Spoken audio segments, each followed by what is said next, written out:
مراجعة وتقييم فيلم شوغر دادي. شوغر دادي هو فيلم كوميدي مصري عرض عام 2023 من بطولة النجمة ليلى علوي والفنان بيومي فؤاد. يدور الفيلم في إطار اجتماعي خفيف، ويتناول أزمة منتصف العمر لدى الرجال وتأثيرها على العلاقات الأسرية، خصوصاً العلاقة الزوجية. القصة والأحداث: تتمحور قصة الفيلم حول رجل يواجه أزمة منتصف العمر، مما يدفعه إلى اتخاذ قرارات متهورة وغير مسؤولة، مثل إقامة علاقة سرية مع راقصة. تتسبب هذه التصرفات في فوضى عارمة بحياته وحياة أسرته. تدخل زوجته ليلى علوي في صراع كوميدي مع هذه المستجدات، محاولة لم شمل أسرتها وإعادة زوجها إلى صوابه، وذلك عبر سلسلة من المواقف الطريفة والمحرجة.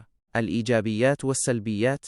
الإيجابيات: معالجة موضوع شائع.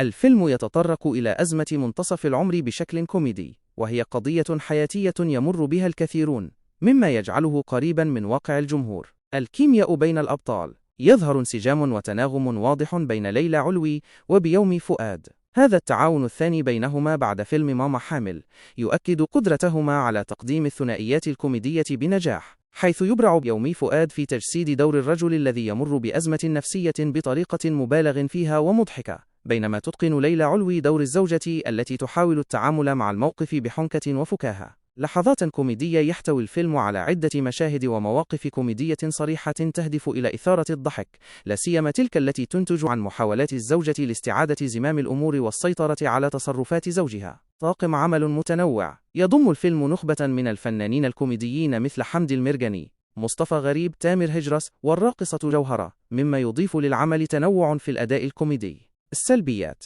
المعالجة السطحية. على الرغم من أهمية الموضوع، قد يرى البعض أن الفيلم يتناوله بشكل سطحي، ويركز على الكوميديا المباشرة والمواقف الساخرة أكثر من التعمق في الجوانب النفسية والاجتماعية لأزمة منتصف العمر. تكرار النكات: قد يشعر بعض المشاهدين بوجود تكرار لبعض النكات أو المواقف الكوميدية، مما قد يضعف من تأثيرها مع تقدم أحداث الفيلم. النهاية: قد تبدو نهاية الفيلم غير متوقعة أو تفتقر إلى الترابط القوي مع السياق العام للأحداث بالنسبة للبعض.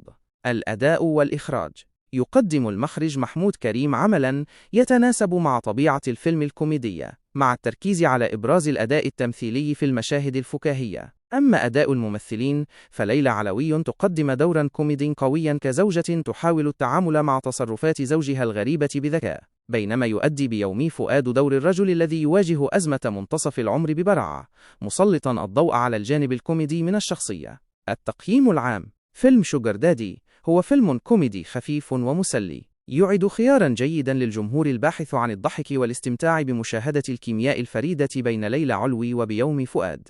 على الرغم من أنه قد لا يقدم معالجة عميقة لموضوع أزمة منتصف العمر، إلا أنه ينجح في تقديم جرعة جيدة من الفكاهة والمرح. تقييم الفيلم 6 من 10.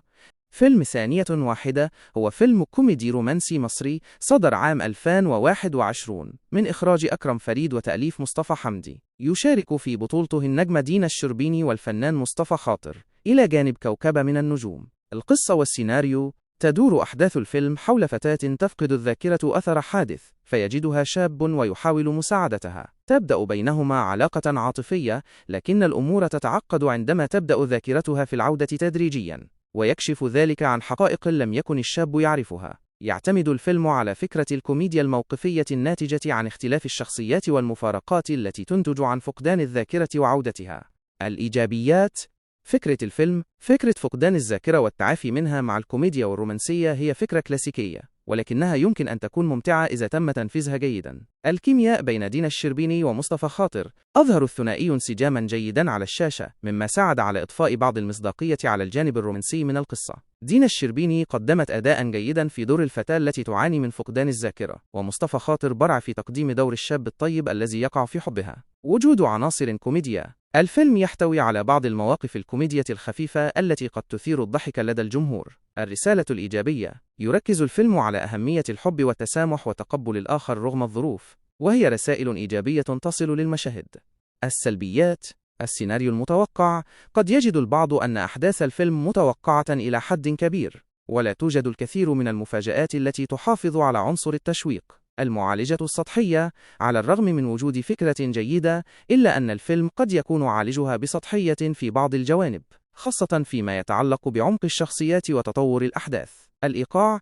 قد يشعر بعض المشاهدين ببطء الإيقاع في بعض المشاهد، مما قد يؤثر على المتعة الكلية.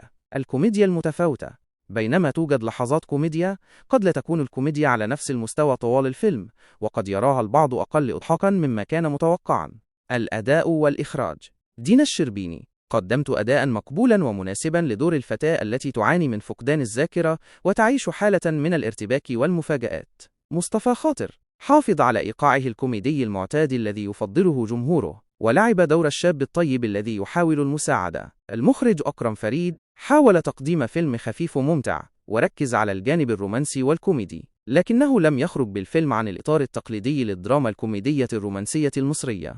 التقييم العام. فيلم ثانية واحدة هو فيلم كوميدي رومانسي خفيف ومناسب للمشاهدة العائلية، خاصة لمن يبحث عن قصة بسيطة لا تتطلب الكثير من التفكير. يعتمد الفيلم بشكل كبير على الكيمياء بين أبطاله وعلى بعض المواقف الكوميدية. إذا كنت من محبي هذا النوع من الأفلام التي تجمع بين الرومانسية والكوميديا الخفيفة، فقد تجده مسلٍ، ومع ذلك لا يقدم الفيلم تجربة سينمائية عميقة أو مختلفة. تقييم الفيلم 5.5/10. فيلم تصبح على خير هو فيلم كوميدي درامي مصري صدر عام 2017 من إخراج وسيناريو محمد سامي، يلعب بطولته النجم تامر حسني، بمشاركة درو نور اللبنانية ومي عمر. القصة والسيناريو. تدور أحداث الفيلم حول مهندس معماري ثري يدعى حسام الخديوي. تامر حسني يعيش حياة مرفهة، لكنه يعاني من مشاكل نفسية وأرق مزمن. يكتشف حسام عالماً موازياً يعيش فيه حياة مختلفة تماماً كل ليلة في أحلامه. في هذا العالم الافتراضي يكون متزوجاً من امرأة أخرى، نور اللبنانية، ولديه طفل، ويعيش حياة بسيطة ومختلفة عن واقعه. تتشابك الأحداث بين الواقع والخيال، ويصبح حسام في حيرة بين الحياتين، محاولاً فهم ما يحدث له وكيف يمكنه السيطرة على هذا العالم الموازي الذي يزوره كل ليلة. يعتمد الفيلم على فكرة التشويق النفسي والكوميديا الموقفية الناتجة عن تداخل العالمين. الإيجابيات.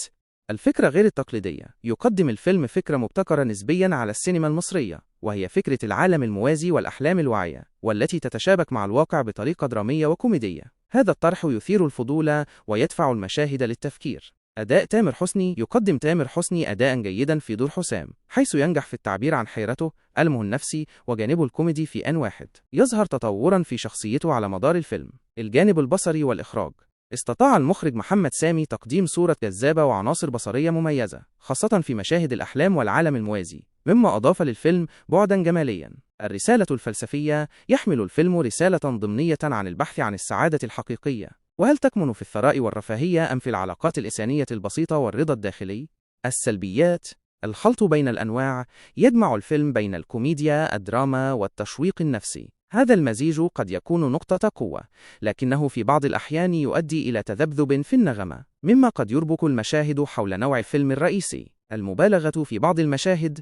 قد يرى البعض وجود مبالغة في بعض المواقف الكوميدية أو الدرامية، مما يقلل من واقعية الأحداث وتأثيرها العاطفي. إيقاع الفيلم. في بعض الأحيان قد يكون الإيقاع بطيئاً قليلاً، خاصة في النصف الأول من الفيلم، مما قد يؤثر على شد انتباه الجمهور. نهاية قد تكون مربكة للبعض.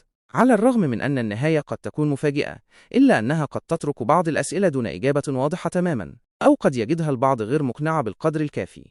الأداء والإخراج.